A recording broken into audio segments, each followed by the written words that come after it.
Semua memulai perjalanan dengan caranya sendiri. Bergerak tanpa henti dalam menghadapi tantangan masa kini. Menyadari bahwa perubahan nyata memerlukan kekuatan yang lebih besar.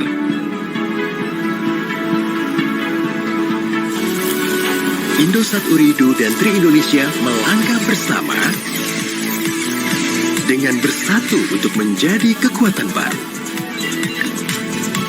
Bersatu untuk menciptakan inovasi baru dan membuka lebih banyak peluang.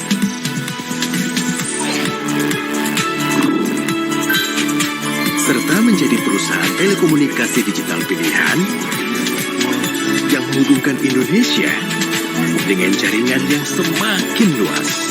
Indosat Ooredoo Hutchison, bersatu untuk Indonesia.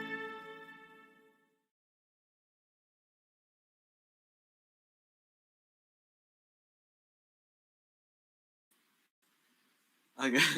Bismillahirrahmanirrahim. Assalamualaikum warahmatullahi wabarakatuh. Selamat pagi semuanya. Pasti pada bersemangat sekali ya pada pagi hari ini. Semoga teman-teman di sana pada sehat semua ya. Senang banget. Kita berjumpa lagi dalam acara yang kece banget, yakni di acara ID Camp X Decoding Live. Tentunya di pagi yang mungkin agak sedikit mendung ini ya. Kita bisa berkumpul bareng nanti selama 1 jam ke depan, mendapatkan ilmu ya, dan sebagainya nih. Wah, pasti ada banyak hal menarik. Tentunya di sini sudah ada sekitar berapa ratus orang, waduh banyak di kalangan live chat. Mungkin ada siapa aja ya? Wah, selamat pagi semuanya. Ada siapa aja tuh? Vivi, Meli dan sebagainya. Silakan teman-temannya diajak ya, mumpung hari libur, untuk melihat Decoding Live pada sesi kali ini.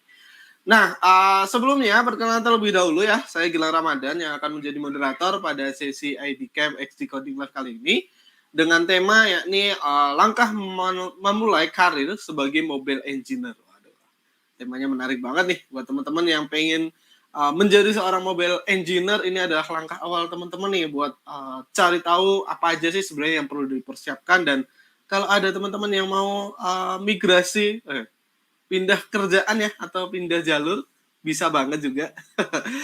Oke, sebelum saya memperkenalkan speaker yang kece banget, yang keren banget, mungkin kita akan mengumumkan sesuatu terlebih dahulu ya. Mungkin buat teman-teman yang ngikutin sosial media kita pasti tahu tentang giveaway. Waduh, siapakah yang akan mendapatkannya? Jadi kita kemarin ada something giveaway ya untuk repost poster event kali ini, dan ada satu orang yang beruntung dan sudah di-repost, yang sudah merepost informasi poster ini dan akan mendapatkan 1 paket langganan Decoding Academy selama 30 hari atau senilai 1,5 juta teman-teman. Jadi siapakah yang akan beruntung? Oke, selamat kepada @afifah_putri09. Nanti akan ada tim decoding yang akan menghubungi kakak terkait informasi hadiah. Selamat ya buat teman-teman yang masih ketinggalan informasinya. Terus pantengin sosial media kami di Instagram, Facebook, dan sebagainya ya. Jangan lupa follow dan subscribe. Oke. Materi kali ini akan sangat menarik nih teman-teman, karena kita akan tahu ya, seperti yang kita tahu nih, kondisi ekonomi kita lagi problem, tapi mungkin buat teman-teman yang pengen next level menjadi digital talent yang berkualitas, ini adalah saatnya. Dan kita akan memanggil speaker kita nanti, namanya adalah Mas Rizky Maulana. Boleh mungkin ditampilkan. Halo Mas Rizky. Halo. Luar biasa. Sehat Mas? Alhamdulillah sehat Mas. Mas Gilang gimana Mas? Mantap, alhamdulillah. Nah teman-teman, Mas Rizky ini adalah seorang mobile engineer ya, yang nanti akan mempresentasikan materi terkait tadi ya, langkah memulai karir sebagai mobile engineer. Dan Mas Rizky ini juga bekerja di Maju Indonesia ya, dan juga seorang reviewer di Decoding. Dan kalau teman-teman mau tanya-tanya tentang seputar reviewer juga boleh banget nih, bagaimana pengalamannya. Oke.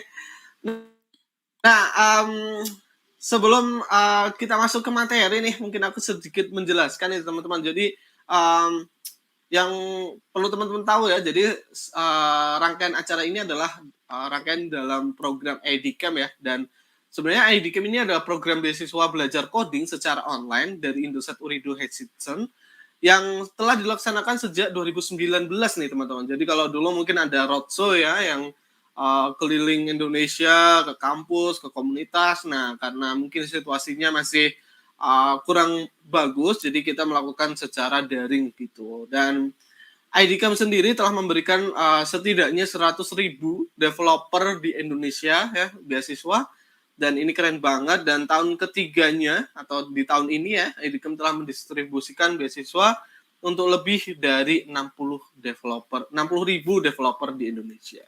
Keren banget nih, mantap ya Mas Rizky ya. Mantap dong. Oke, mungkin buat teman-teman pasti sudah penasaran dengan apa yang bakal disampaikan Mas Rizky. Udah siap Mas Rizky? Udah Mas? Oke, kalau begitu silakan untuk mempresentasikan materi. Oke. Oke, terima kasih Mas Gilang. Terima kasih juga buat teman-teman dari IDCamp sama Decoding ya. Thank you juga buat teman-teman yang udah join pagi hari ini.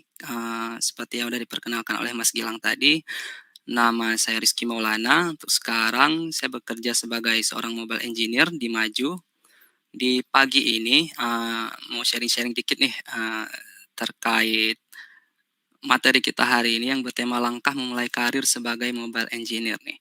Nah, materi ini cocok banget buat teman-teman yang tertarik untuk berkarir sebagai mobile engineer atau mungkin pengen tahu nih aplikasi itu dibuat gimana sih. Nah, di sini saya mau sharing-sharing sebenarnya mobile engineer itu ngapain, tools yang dibutuhkan itu apa gitu kalau kita pengen bikin aplikasi gitu. Oke, langsung next saja. Nah, teman-teman, kalau kita lihat sehari-hari sekarang ya, di mana-mana itu rasanya keseharian kita itu pasti nggak luput dari aplikasi gitu kan. Sekarang di handphone kita itu pasti ada berbagai macam aplikasi yang kita pakai gitu. Kita lihat di Play Store, App Store, macam-macam ya aplikasinya. Mulai dari yang paling nyeleneh sekalipun, kayak aplikasi prank gitu kan. Atau yang paling bermanfaat sekalipun nih, yang membantu banyak UMKM, yang bisa bantu ibu-ibu jualan dari rumah, yang bisa bikin kita pesan ojek online mungkin ya, yang mungkin ngehibur waktu kosong kita mungkin nih. Nah, mungkin teman-teman juga pagi ini ada yang buka handphonenya, buka YouTube, nonton live ini dari aplikasi YouTube gitu kan. Nah, di balik aplikasi itu pasti ada yang bikin gitu teman-teman. Yang bikin itu itulah yang kita kenal sebagai mobile engineer gitu atau istilah lain mobile apps developer gitu. Nah, kalau kita lihat dari data survei ya, pada awal tahun 2022 itu terdapat 370,1 juta perangkat mobile yang terhubung di Indonesia. Nah, jumlah ini meningkat sebesar 13 juta atau 3,6% dari tahun 2021. Itu pasti banyak ya, teman-teman ya. Nah, di aplikasi di perangkat mobile kan pasti ada banyak aplikasi yang kita gunakan, yang orang-orang gunakan gitu kan. Nah, dengan target pasar sebanyak itu, pastikan perusahaan berlomba-lomba gitu untuk bisa membuat aplikasi mereka tersendiri gitu. Nah, kalau mereka pengen buat aplikasi, kan pasti butuh nih talenta digital. Nah, mereka pasti bakalan cari gitu, siapa yang bisa ngebikin aplikasinya. Mereka butuh mobile engineer-nya, mereka bakalan butuh untuk mencari para talenta yang bisa menjadi mobile apps developer mereka gitu. Nah, dari yang saya jabarkan tadi itu kurang lebih pasti kita dapat gambaran ya, mobile engineer itu apa gitu. Nah, jadi mobile engineer itu adalah orang yang mendesain, mengembangkan, dan mengimplementasikan program perangkat lunak untuk smartphone atau perangkat mobile lainnya, katakan seperti tablet gitu kan. Nah, mereka umumnya itu terspesialisasi di sistem operasi tertentu, katakan seperti Android atau iOS gitu kan. Nah, itu Android atau iOS kan sekarang pasar sistem operasi mobile paling yang banyak dipakai ya. Kalau yang mungkin belum tahu, teman-teman yang pakai handphone kayak Samsung, Xiaomi, Oppo segala macam, pasti kurang lebih itu makainya sistem operasi Android. Yang pakai iPhone itu nama sistem operasinya iOS, teman-teman. Nah, eee, dari mobile engineer itu mungkin ada yang lebih fokusnya katakan mereka fokus bikin aplikasi Android aja gitu. Mereka pasti bakal ada juga yang nyebutnya itu Android developer atau Android engineer gitu kan ya. Nah, yang mungkin ada yang fokus iOS iOS aja gitu, bikin aplikasi iOS. Itu mungkin ada juga yang nyebutnya itu iOS engineer atau iOS app developer. Nah, kita pakai istilah mobile engineer aja sini biar lebih general gitu. Karena mungkin ada juga yang bikin keduanya gitu, teman-teman. Nah, jadi apa sih yang sebenarnya dilakukan oleh mobile engineer gitu? Yang dilakukan oleh mobile engineer, pertama kan udah pasti ya, developing mobile application, mengembangkan aplikasi mobile gitu. Entah itu kita buat dari awal atau mungkin mengembangkan fitur yang udah ada gitu. Kalau misalkan kita kerja di perusahaan kan, mungkin ada perusahaan yang udah ada produk aplikasi gitu, kita baru gabung disuruh kerjakan fitur baru. Nah, itu juga termasuk development kan. Atau, disuruh buat produk baru nih, bisa jadi kita juga buat dari awal. Nah, kemudian, juga poin kedua itu tugas seorang mobile engineer adalah troubleshooting bugs, and problems. Kita menemukan dan memperbaiki bugs. Bugs itu kalau di ilmu, software engineering istilah lain itu error atau perilaku aplikasi yang ini ya, yang nggak sesuai yang kita harapkan gitu. Nah, itu selama proses development umumnya pasti kita bakalan jumpa yang namanya itu bugs gitu. Jadi udah jadi tanggung jawab seorang mobile engineer juga untuk memperbaiki bug sama masalah gitu kan ya. Nah, poin ketiga, tugas seorang mobile engineer juga mereview dan testing kode gitu. Nah, kita kan mungkin udah menulis kode untuk membuat aplikasi gitu. Tapi nggak asal jadi kan, kita pasti butuh ngulas balik nih. Udah sesuai belum sih kodenya, udah sesuai best practice belum gitu kan. Kita butuh ngetes juga, entah itu testingnya manual atau otomatis. Kita butuh cari tahu nih udah sesuai ekspektasi belum kode yang kita tulis gitu. Nah, kemudian poin selanjutnya itu optimize existing apps. Nah, kita mungkin udah ngembangin nih aplikasinya, mungkin udah launching juga ke production, udah ada di Play Store atau App Store gitu. Tapi mungkin kita ngerasa, loh kok mungkin aplikasinya kerasa lamban gitu ya, atau size-nya kok kegedean gitu. Nah, dari situ ada hal yang bisa di optimasi lagi gitu teman-teman. Mungkin kita bisa buat aplikasinya jadi lebih cepat gitu, atau bikin ukuran size aplikasinya jadi lebih kecil gitu. Itu juga tugas mobile engineer gitu kan untuk mengoptimize aplikasinya gitu. Nah, poin yang terakhir itu kolaborasi dengan anggota tim lain. Nah, ketika kita ingin mengembangkan aplikasi, terutama ketika di perusahaan ya, kita pasti belum tentu kerja sendiri gitu, pastinya sudah ada anggota tim lain gitu. Entah itu satu tim dengan sama-sama anggota mobile atau dengan divisi lain gitu. Ketika kita ngembangin suatu project katakan, kita butuh desain nih, nah itu ada UI designer yang ngerjakan gitu. Ada kendala nggak sih selama ngerjakan UI-nya gitu? Atau ini possible atau memungkinkan nggak sih, dari desain yang dibuat UI designer itu untuk diimplementasi gitu ke kode yang udah kita buat. Terus katakan juga kita mungkin kolaborasi dengan engineer lain, misal back end engineer gitu. Nah, kita, pasti tektokan kan gitu, API-nya bisa nggak gitu, dipakai di mobile-nya gitu. Bisa nggak gitu, kita ngirim data ke servernya, kita ngambil data dari servernya gitu. Nah, itu pasti kita kolaborasi gitu Mas, dengan teman-teman yang lain. Oke. Nah, kalau kita udah tahu nih, mobile engineer itu ngapain, terus sebenarnya gimana sih aplikasi itu dibikin? Di sini saya udah bikin 3 kolom nih. Ada Android, ada iOS, ada cross platform. Nah, kalau aplikasi Android, mereka itu dibuat pakai bahasa pemrograman yang namanya itu Java atau Kotlin gitu. Nah, kalau yang direkomendasikan oleh Google sekarang ya, yang sebagai yang bikin Android-nya, itu sebenarnya lebih ke Kotlin ya, Mas Gilang ya. Nah, Betul, betul. nah karena Pakai kan Kotlin yang paling paling baru karena Kotlin sendiri kan sebenarnya udah direkomendasikan oleh Google ya sebagai bahasa mhm, utama untuk betul mengajar. betul. Kayak fitur-fitur baru seperti Jetpack Compose itu kan ke Kotlin ya. Nah, Betul, betul.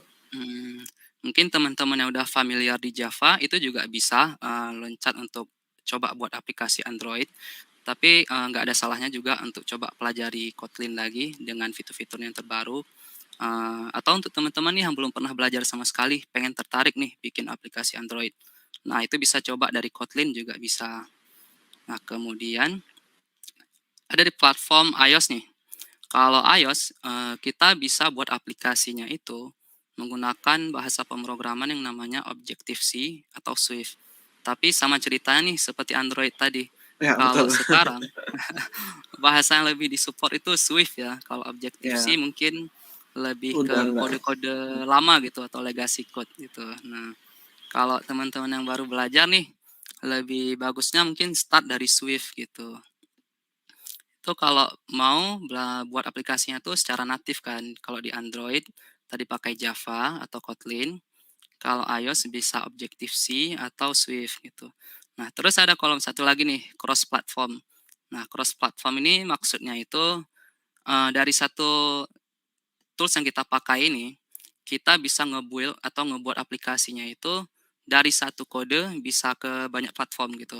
Katakan dari satu kode bisa pakai Flutter nih. Nah, Flutter ini adalah framework untuk ngebuat aplikasi secara cross platform.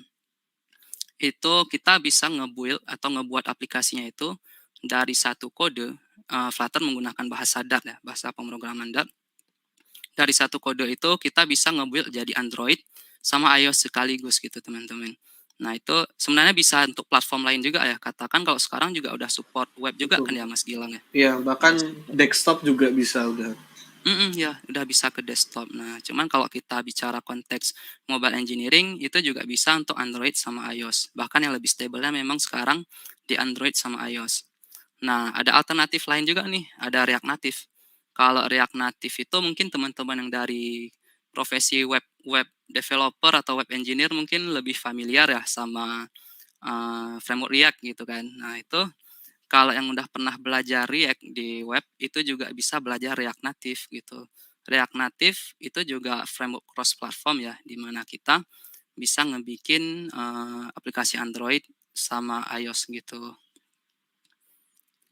Nah, kita udah tahu nih, misal mau milih tools yang mana sebelumnya ya, katakan, kita milih Kotlin nih untuk Android.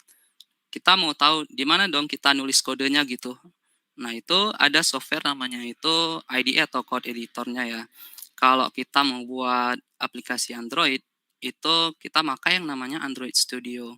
Nanti kita bakalan nulis kode Kotlin atau Java itu di Android Studio.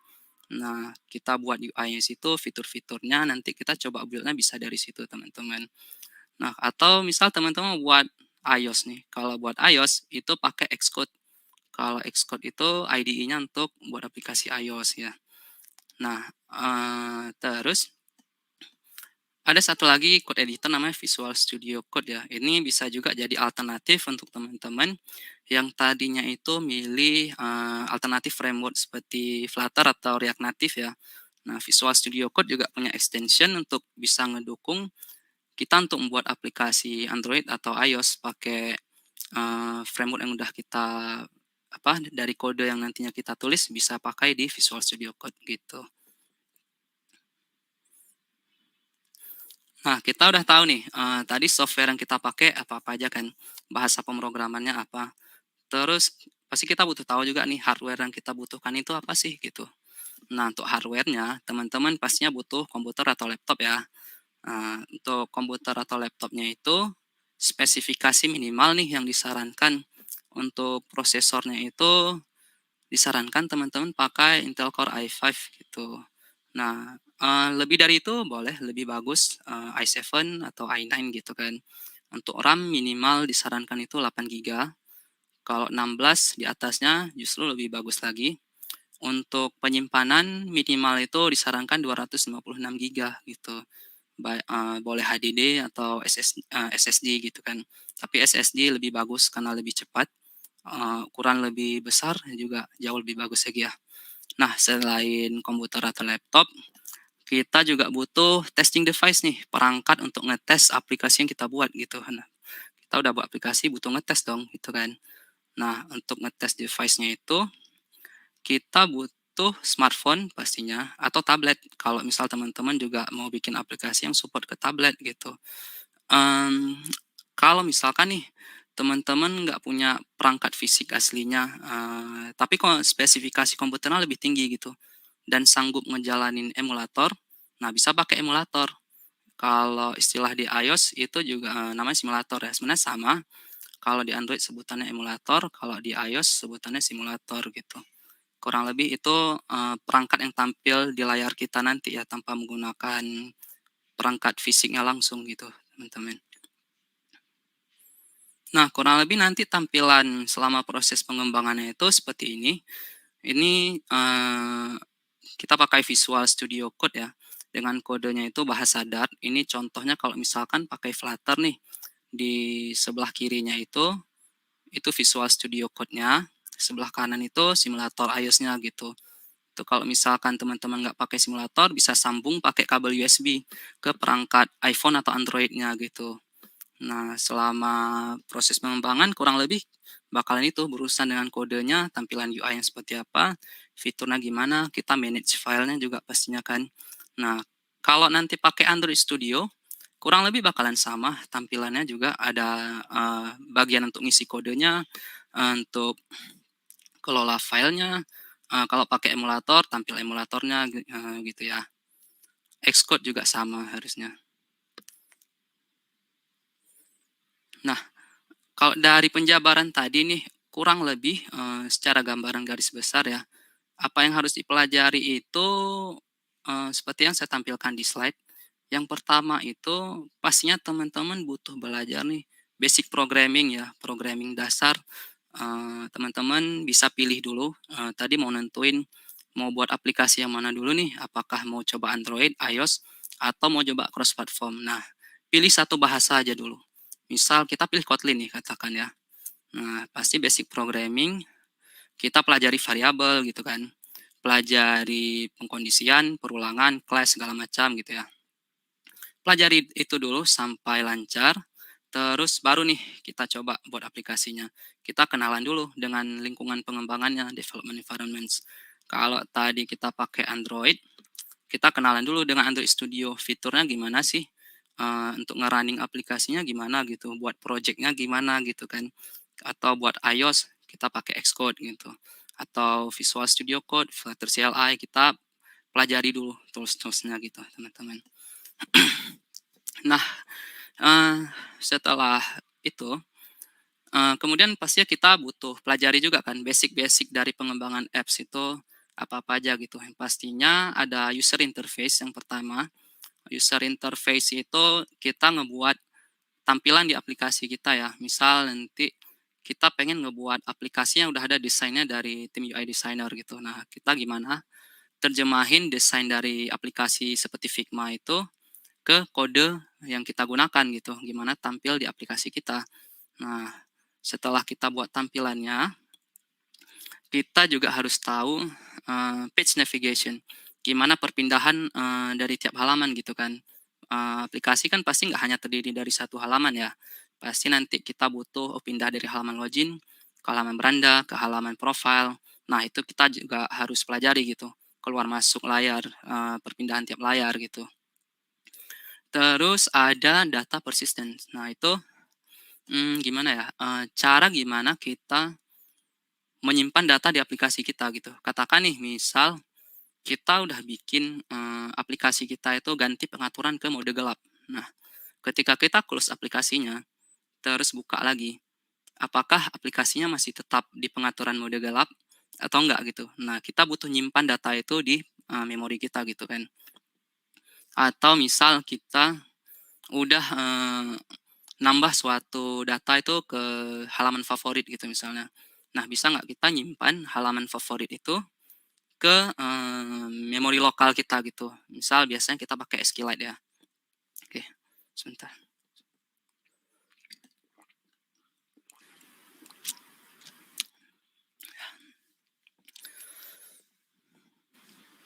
Nah, setelah data persistent, kita butuh juga pelajari HTTP request itu seperti apa gitu. Maksudnya itu gimana cara kita bisa berinteraksi dengan, di luar aplikasi gitu. Misalnya kita pengen ngedapatin data dari server nih, atau kita pengen data dari aplikasi kita dikirim ke server atau mengambil dari server gitu. Biasanya kalau di software engineering ada istilahnya itu REST API ya, dari gimana perantara kita ngakses URL yang bisa ngasih kita suatu data atau memberikan data gitu.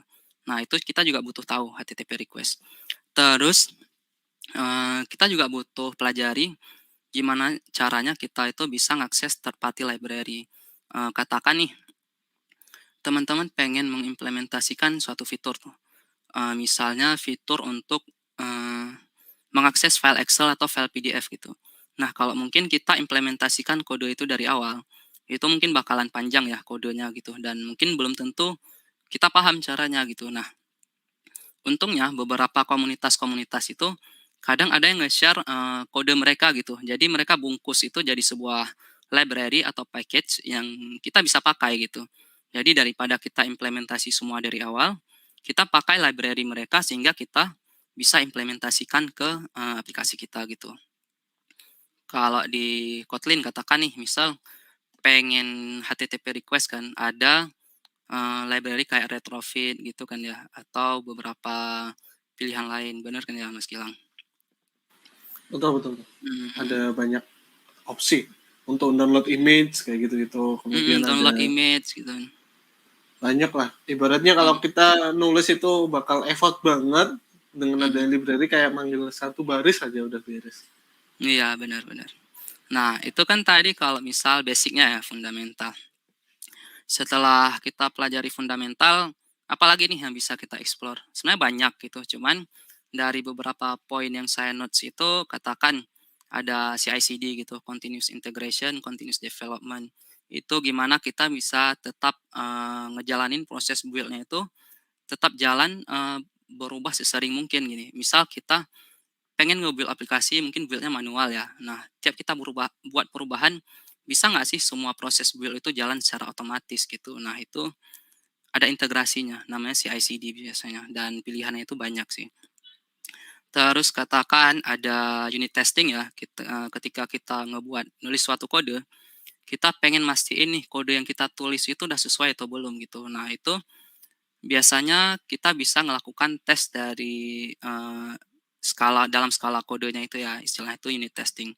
Bahkan ada budaya yang namanya itu TDD kan, test driven development gitu, atau di Indo namanya tes ditulis duluan gitu. Ya kurang lebih kita nulis tes dulu, kita mastiin ini sesuai ekspektasi atau enggak, baru kita buat kode fiturnya gitu.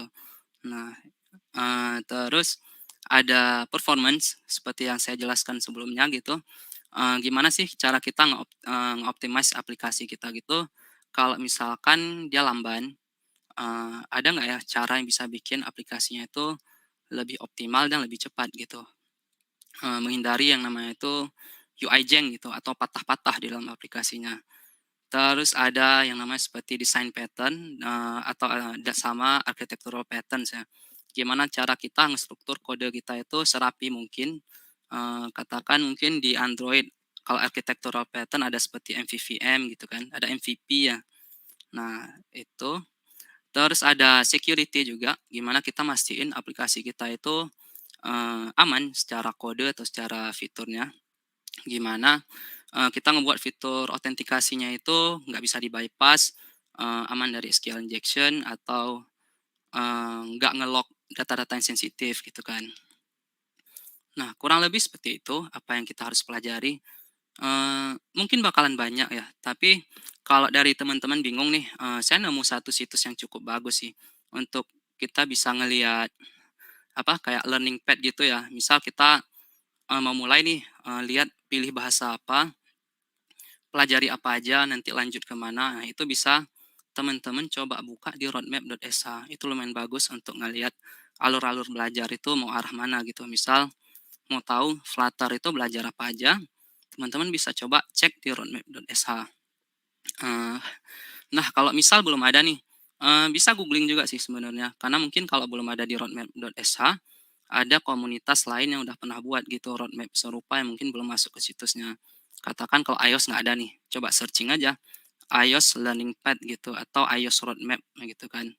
iOS Development Roadmap. Nah, itu harusnya dapat gitu sih. Nah, untuk belajarnya itu gimana sih? Sebenarnya kalau sekarang tuh beruntung sekali ya. Kalau dulu mau belajar itu harus jauh-jauh ke perpustakaan gitu kan.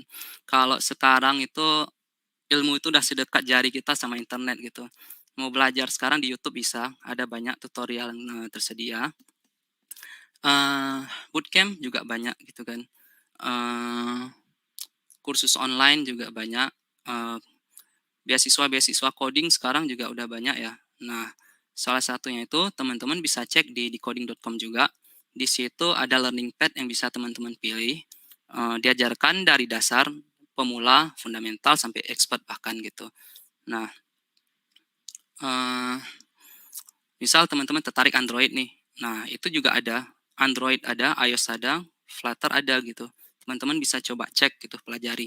Bahkan dari decoding sendiri juga kadang juga bekerja sama ya. Bisa ada beasiswa ID Camp misalnya Mas Gilang ya. Nah, Betul, betul. itu teman-teman bisa coba ikuti gitu, coba pelajari dari situ. Nah, tadi kan kita bahas technical skill ya, pakai bahasa apa, tools apa gitu kan. Tapi selain technical skill itu pasti ada beberapa soft skill sih sebenarnya yang cukup berguna, terutama ketika kita bekerja nantinya gitu, teman-teman. Soft skill ini benar-benar jadi penunjang, eee, terutama membantu sekali gitu untuk kita bisa lancar gitu untuk, selama di dunia kerja gitu. Misal salah satunya itu katakan kemampuan berkomunikasi, terus kolaborasi antar tim, problem solving juga ya, karena kita ngoding itu nggak hanya nulis kode, kita mesti memecahkan suatu masalah gitu. Terus kesabaran, kita ngoding pasti bakalan nemu banyak bugs, banyak error, nikmatin aja prosesnya, kesabaran itu salah satu hal yang sangat penting gitu ya. Nah, terus selalu belajar, adaptasi sama hal-hal baru. Kita tahu kalau teknologi itu cepat sekali berubahnya. Itu juga salah satu soft skill yang sangat dibutuhkan. Teman-teman harus suka belajar, update juga dengan tiap-tiap perubahan gitu, sama perkembangan teknologi yang terbaru gitu. Nah, terus ini, misal teman-teman udah belajar nih, udah paham salah satu tools, udah bisa buat aplikasi, udah pelajari skill-skillnya apa. Terus mau kemana lagi nih? Ada beberapa hal yang bisa teman-teman lakukan gitu. Yang pertama itu bisa bangun portofolio. Teman-teman bisa bangun project, entah itu upload ke GitHub atau sharing, tunjukkan ke teman-teman atau keluarga terdekat di sosmed juga bisa gitu. Bangun portofolio kalian. Bisa juga teman-teman dapatkan pengalaman di dunia kerja, bisa apply magang atau internship, atau bisa freelance juga. Bisa tawarkan jasa buat aplikasi ke teman-teman terdekat, atau bisa juga cari ini ya, freelance di situs-situs freelancer gitu. Terus misal teman-teman udah siap nih untuk kerja, bisa juga langsung melamar pekerjaan. Sekarang itu udah mudah sekali ya untuk cari pekerjaan. Kita bisa cari di LinkedIn atau beberapa situs-situs lowongan kerja lain gitu, atau mungkin ada perusahaan lokal di daerah kalian yang nyari gitu untuk posisi mobile engineer. Nah, selain melamar pekerjaan, teman-teman juga bisa, seperti yang saya jelaskan di poin sebelumnya, buat aplikasi sendiri. Kalian bisa upload juga di Play Store atau App Store. Terus pastinya teman-teman harus tetap keep learning dan stay up to date ya, seperti yang saya jelaskan tadi. Teknologi berkembang cepat sekali. Mungkin sekarang yang trending Flutter, React Native, bahasa A, bahasa B, tapi kita nggak tahu ke depannya bakal seperti apa. Itu tanggung jawab kita untuk terus belajar gitu, teman-teman. Nah, mungkin udah akhir slide. Terima kasih banyak. Mungkin kita lanjut ke sesi Q&A ya, Mas Gilang. Oke, Oke, mantap. Terima sesi kasih tanya banyak Mas Mas Gilang. Rizky. Oke, sama-sama Materinya Mas. luar biasa banget dan banyak banget teman-teman yang di live chat bertanya terkait materi yang disampaikan Mas Rizky nih. Oke, mungkin kita bisa langsung aja masuk ke sesi Q&A karena seperti yang sudah dijelaskan tadi ya, banyak banget pertanyaan yang muncul. Buat teman-teman yang mau bertanya-tanya boleh banget, silahkan gunakan hashtag yang sesuai ya, hashtag tanya, kemudian pertanyaannya apa gitu. Boleh banget kalau memang ada sesuatu yang mau ditanyakan di luar materi ya, mungkin dikasih hashtag random juga nanti. Oke, kita bacakan dulu pertanyaan pertama, ada dari Yayan. Mas Rizky, bagaimana dan faktor apa saja yang menentukan tech stack dalam develop atau membangun aplikasi mobile, baik itu natif atau multiplatform, Mas? Itu biasanya lebih ke kebutuhan aplikasi yang mau dibangun itu seperti apa ya, Mas. Misalkan nih kita mau bangun aplikasi yang sebenarnya kita butuh lebih banyak akses ke fitur-fitur natifnya yang mungkin belum mampu diimplementasikan di framework gitu kan. Nah itu, pilihan terbaik sebenarnya di natif gitu, dari sisi performance juga di natif. Atau misalkan nih, dari sisi perusahaan mungkin, mereka lebih banyak budget untuk nge-hire Android engineer, iOS engineer terpisah. Nah, mungkin pilihannya di natif gitu. Atau kalau teman-teman biasanya mau kerja di perusahaan yang lebih besar gitu ya. Kalau perusahaan lebih besar kan mungkin lebih nyarinya di bagian natif seringnya ya. Nah, itu teman-teman bisa pelajari di natif. Kalau misalkan teman-teman pengen pelajari sekali kode bisa banyak platform gitu. Nah, itu multiplatform pilihan yang terbaik gitu. Mungkin kalau teman-teman targetnya itu pengen apply kerja, tipsnya itu coba lihat di lowongan kerja sekitar kalian. Yang dicari itu sebenarnya apa sih gitu? Apakah mungkin di lokal daerah kita itu banyak nyari Flutter engineer? Mungkin pilihannya bisa pelajari Flutter gitu, atau perusahaan impian kalian pengen kerja di perusahaan A gitu. Mereka nyari Android native engineer. Kita pelajari native gitu. Kurang lebih seperti itu sih, Mas. Oke, menarik. Terima kasih banyak, Mas Mhm. Rizky. Semoga terjawab, Mas Syahian. Jadi kurang lebih tadi tentukan dulu latar belakang pembuatan aplikasinya ya. Kalau teman-teman mau apply tadi seperti yang dibilang Mas Rizky, coba nyari di street job ya atau loker-loker kerjaan. Kira-kira kebanyakan nyarinya apa nih? Nah, nanti teman-teman bisa nyoba mulai terjun ke sana gitu.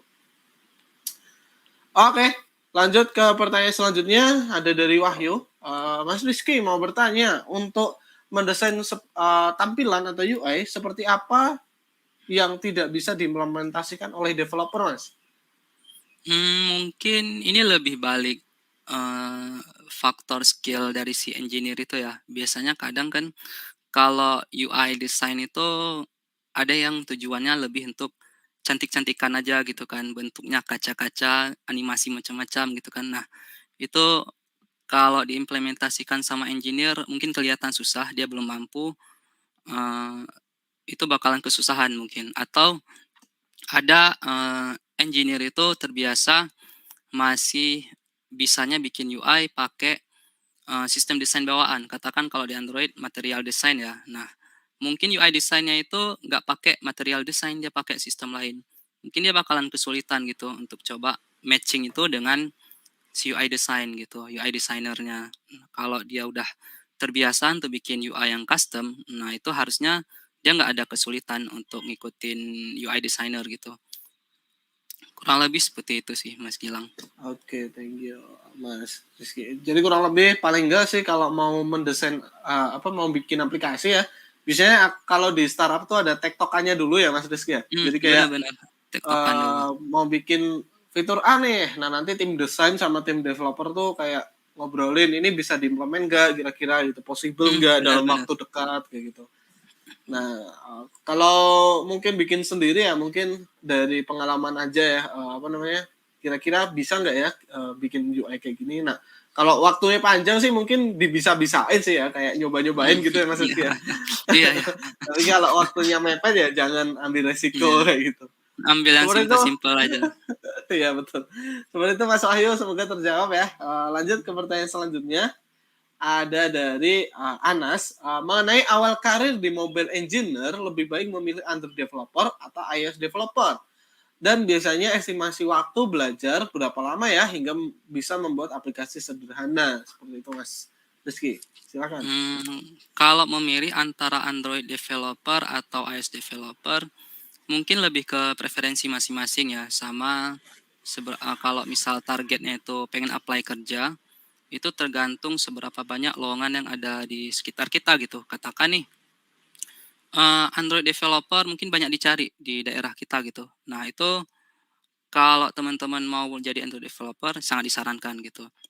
Atau mungkin, iOS developer sebenarnya nggak banyak, tapi gajinya mungkin lebih tinggi katakan. Nah, kalau pengen tertarik jadi iOS developer, go on gitu, ambil iOS developer gitu. Atau mungkin bukan faktor itu gitu, katakan, "Oh, aku punya iPhone gitu, lebih suka bikin aplikasi iOS, pengen tunjukin ke keluarga," gitu kan. Ya kalau mau jadi iOS developer, pelajari iOS developer aja gitu. Nah gitu, kalau misalkan nih estimasi berapa lama bisa buat aplikasi sederhana, mungkin tergantung, progres belajar orang-orang itu bisa beda-beda ya, asalkan kita konsisten pelajari gitu. Tapi kalau misalkan untuk pelajari dasar, UI sambil bisa bikin UI, bisa pindah-pindah halaman, untuk seperti basic seperti itu, kurang lebih kalau udah ada pengalaman programming harusnya dalam 1 minggu bisa sih. Tapi Oke, kalau mungkin, belum pernah belajar programmingnya dulu kan gitu. iya, betul. Kalau ibaratnya kalau dari program beasiswa yang ada di ID Camp itu dari pemula banget sampai expert itu kayak ya mungkin 1 tahun lah atau Mhm berapa bulan gitu. Kalau dari learning pad di Android atau di iOS mhm gitu ya, kurang mhm. lebih kayak gitu kayak ya mungkin sekitar 9 bulanan. Itu kalau teman-teman fokus gitu ya. Kadang kan biasanya kalau udah ketemu bug lari jadinya Mhm, ada yang nggak nyerah gitu. selesai-selesai. Iya, jadi ya Mhm harus mentalnya harus ditanamin dulu sebelum belajar. Karena mungkin ada yang beranggapan kayak oh belajar coding tuh kelihatannya kalau orang-orang praktekin gampang gitu. Waktu dipelajari sendiri ternyata susah dan itu kadang yang bikin ngedown teman-teman yang lagi belajar gitu. mhm Mungkin Mas Rizky punya tipsnya biar nggak mhm. kalau belajar Nikmatin gitu. aja sih prosesnya. Nikmatinnya Oke, prosesnya jangan langsung ekspektasi gimana-gimana gitu kan. Nah itu. oke. Seperti itu Mas Anas paling Ya. cocok banget kalau ngelihat roadmap yang di-share Mas Rizky tadi ya. Tinggal dicek Mhm aja. Semoga terjawab. Lanjut ke pertanyaan selanjutnya. Ada dari Zulkhoir. Mas mau tanya kenapa harus menggunakan Kotlin atau Swift jika sudah ada Flutter dan React yang bisa membuat aplikasi dengan multi platform. Mungkin, Silakan Mas. ini ya, oke, mungkin ini balik lagi ke ini ya, seperti yang saya jelaskan tadi terkait kenapa milih natif atau, cross platform gitu kan. Karena ada beberapa plus minusnya tersendiri gitu. Mungkin kalau multi platform, bisa satu kode banyak banyak ke platform, tapi kadang ada juga, aplikasi yang sebenarnya butuh lebih stabil dari sisi performance, ada juga yang butuh, mmm gimana misal butuh akses fitur-fitur natifnya ya. Nah itu mungkin pertimbangan di situ, kita lihat dulu plus minusnya gitu Mas. Oke, mungkin jawaban singkatnya kalau pakai platform apa Flutter atau React Native tuh ya memang simple ya. Biasanya digunakan Mhm untuk yang pengen deploy cepat untuk mhm, Android, iOS bener itu. bener bener bener. Cuma biasanya akan ada problem ketika menyentuh ke layer sensor ya Mas Rizky ya. Jadi kalau udah Bener bener. ke sensor yang dalam-dalam gitu biasanya di Flutter sendiri pun juga harus pakai Kotlin untuk nyentuh yang Android dan pakai Iya, Swift untuk mhm, pendekatan iya yang ke iya, ke mhm, Swift-nya gitu. iya Makanya iya iya, perlu tahu juga tentang mhm. native gitu. Nah itu Kalau bener yang sih. Karena dari ya katakan nih, misal kita pakai Flutter ya, seperti yang Mas Gilang bilang tadi, mungkin ada beberapa fitur natif yang kita butuhkan.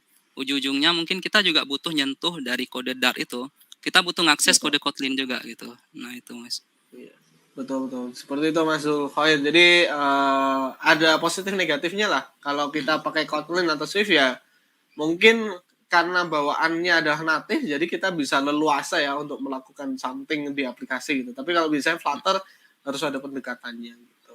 Semoga terjawab Mas Zulkhoir. Kita lanjut ke pertanyaan selanjutnya. Ada dari Dewi. Baru belajar Android natif, lebih baik pakai Java atau Kotlin ya? Di dunia kerja lebih banyak pakai yang mana Kak? Gimana Mas Rizky? oke.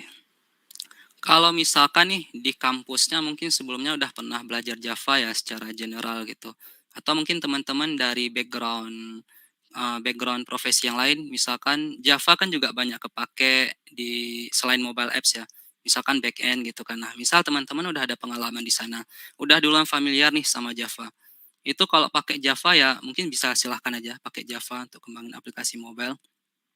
Cuman disarankan juga untuk pelan-pelan juga belajar Kotlin ya, karena tadi, seperti yang saya sebutkan di awal tadi, Kotlin itu punya fitur-fitur plusnya tersendiri gitu kalau di Android.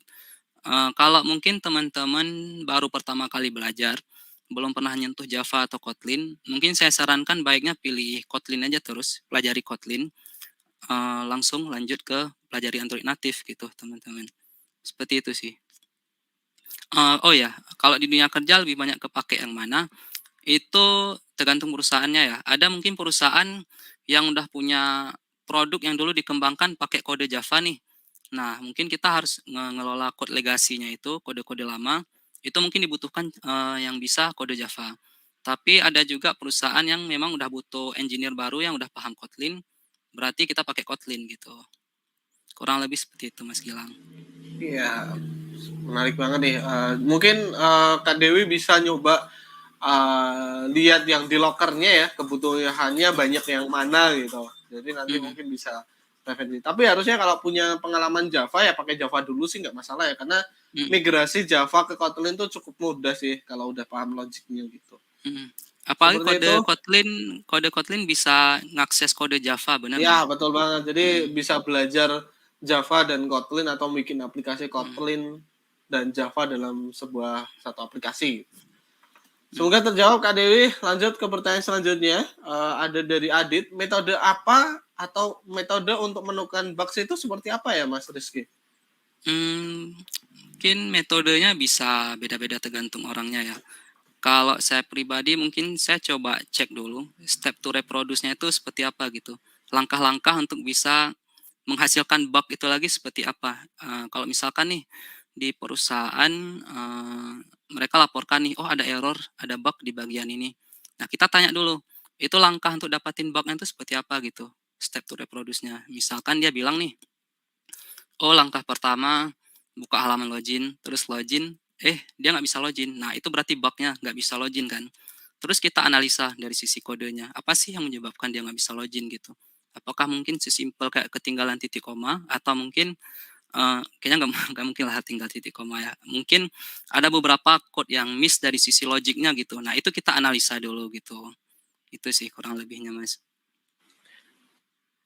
Oke, menarik nih Mas Adit. Jadi mungkin kalau tadi yang diceritakan Mas Rizky itu lebih ke aplikasinya udah jadi berarti ya Mas ya?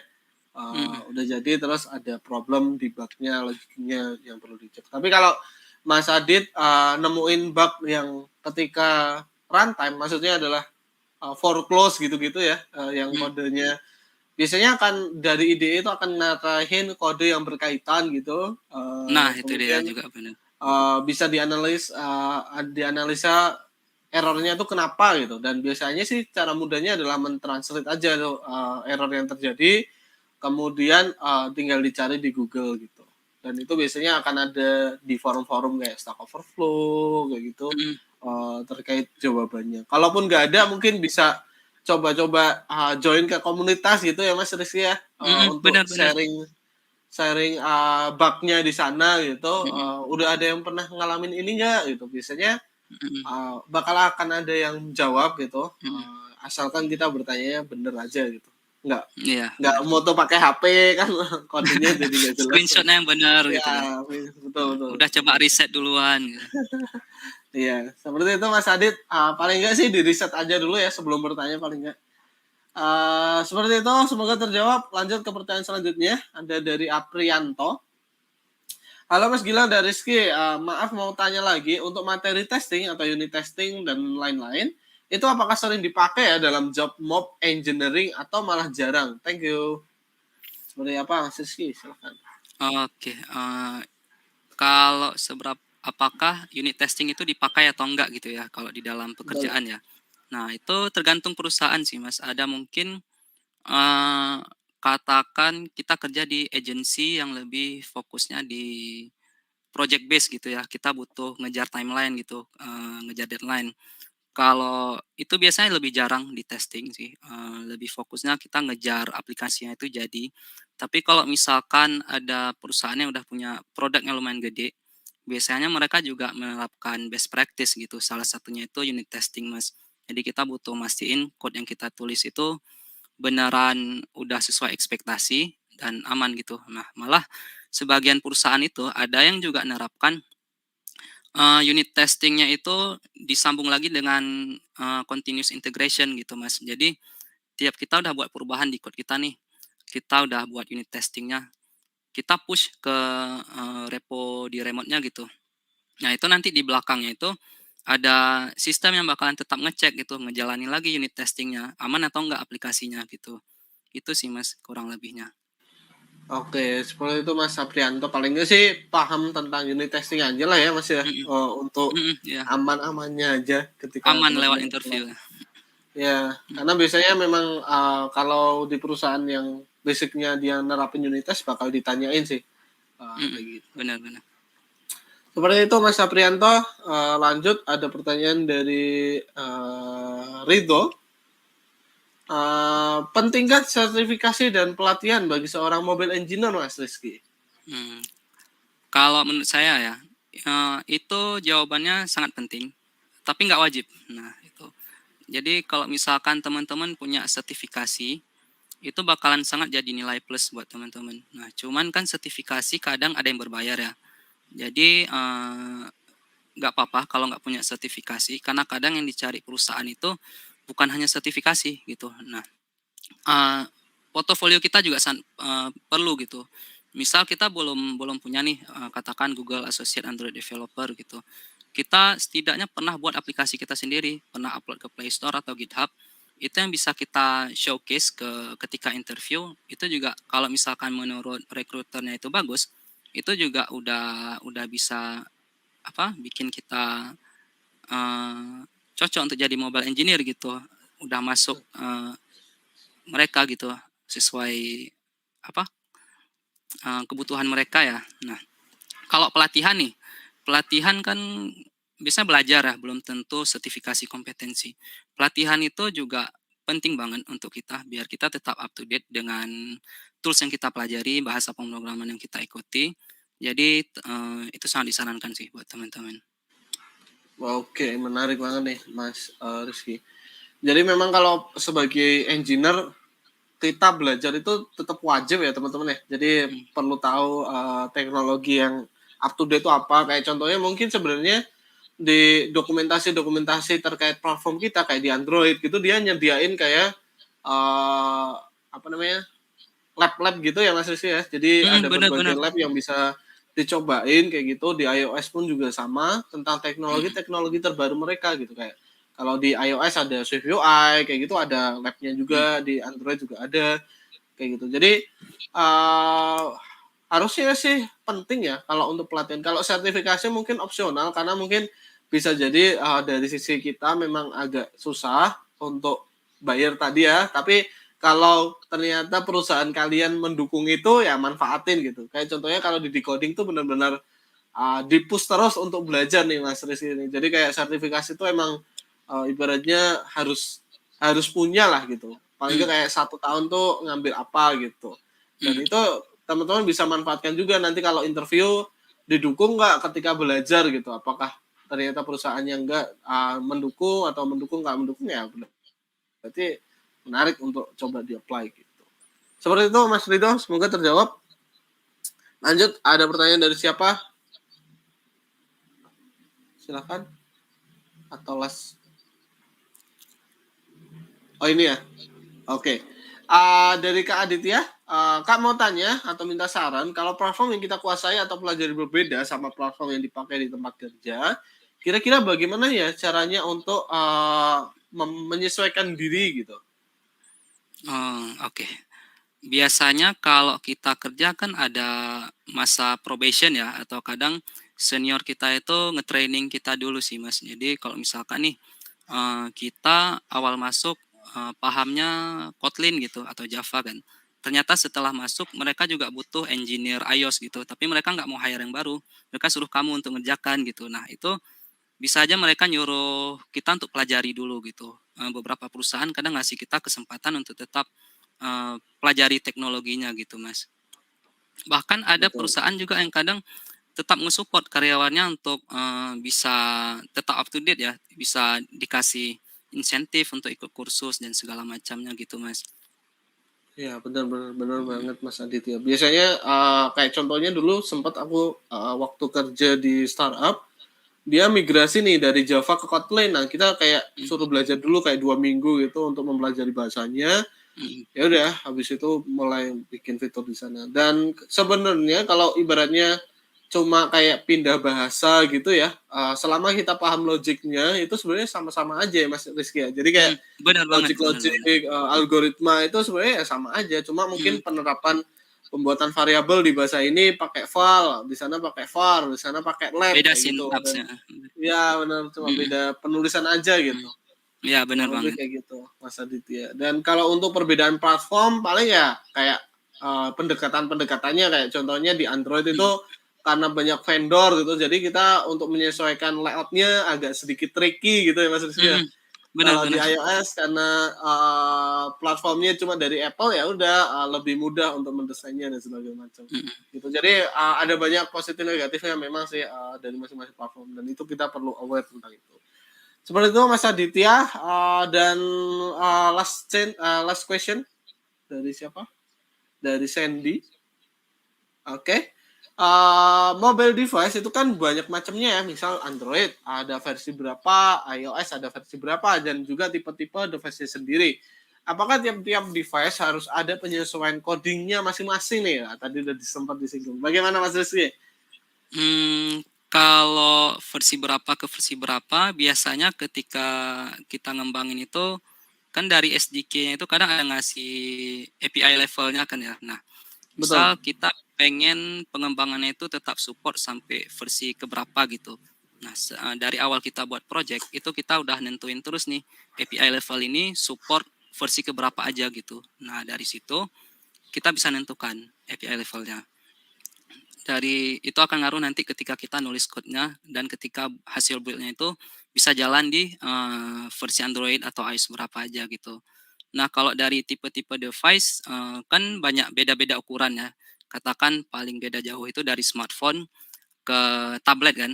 Nah, itu tiap platform kan biasa ada handle untuk layar yang responsif kan ya. Biasa kalau di Android apa saya lupa namanya. Kalau misal ukuran kecil apa ya, pakai layout apa gitu kan. Kalau Iya, sedang betul. pakai layout sekian gitu. Nah, kalau besar Adaptive nanti layout. ada layout tersendiri. Nah, itu ada kategori layout yang kita pakai nanti dari kode itu kita bisa ngehandle itu responsifnya mau pakai layar yang mana gitu.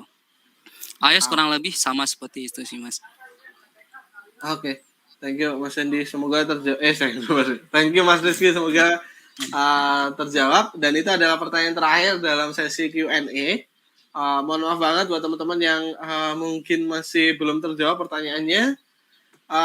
Kita akan lanjut ke sesi berikutnya, yakni informasi yang paling menarik adalah informasi terkait giveaway. Jadi Mas Rizky ternyata di sini ada giveaway menarik nih terkait Wah, mantap nih.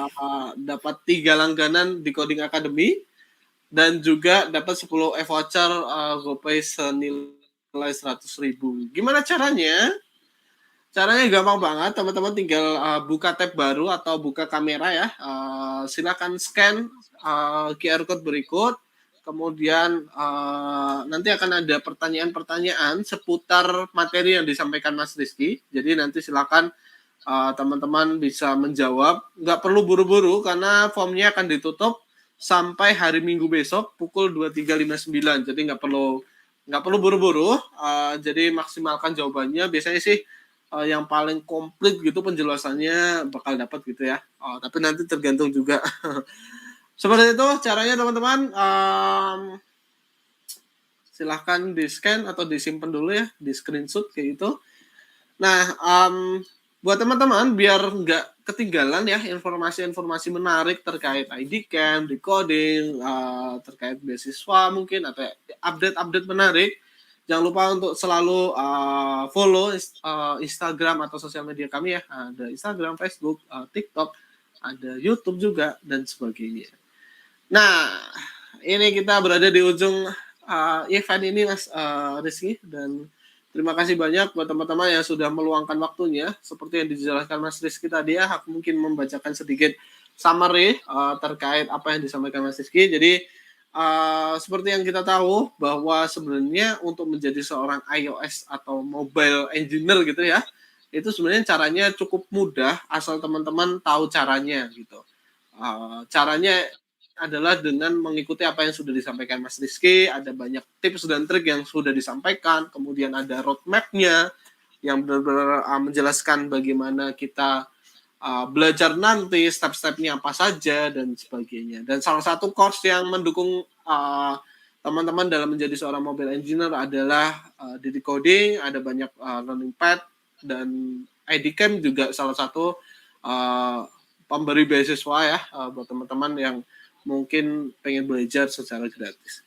Nah, sebelum kita tutup, Mas Rizky, mungkin Mas Rizky mau menyampaikan sepatah dua patah kata, Mas. Buat teman-teman yang lagi nonton nih, ada sekitar ratusan ribu. Waduh. Wah, apa ya? Jangan tunggu hasilnya, nikmati prosesnya. Oke. Hasil akan mengikuti.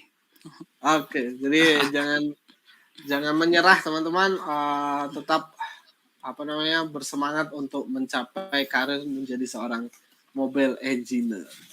Oke, mungkin itu ya acara event IDCamp SD Coding Live pada sesi kali ini. Kita sudah 1 jam menemani kalian, dan semoga apa yang disampaikan Mas Rizky bermanfaat. Terima kasih banyak juga Mas Rizky sudah mau meluangkan waktunya untuk sharing ke teman-teman. Sama-sama, Mas. Great skill, dan juga sekali lagi pastikan teman-teman ya bisa paling nggak bisa improve lah ya dari sini, nanti bisa ngambil langkah selanjutnya untuk menjadi seorang mobile engineer. Oke, mungkin itu dari saya. Mohon maaf bila ada salah katanya. Saksikan event Decoding Live di pertemuan selanjutnya ya. Jadi biar nggak ketinggalan, jangan lupa untuk ikuti terus sosial media kami. Ya, salah satunya ada di YouTube. Oke, mungkin itu dari saya, dan selamat berakhir pekan. Sampai jumpa semuanya. Terima kasih banyak Mas Rizky. Terima kasih semuanya. Dadah.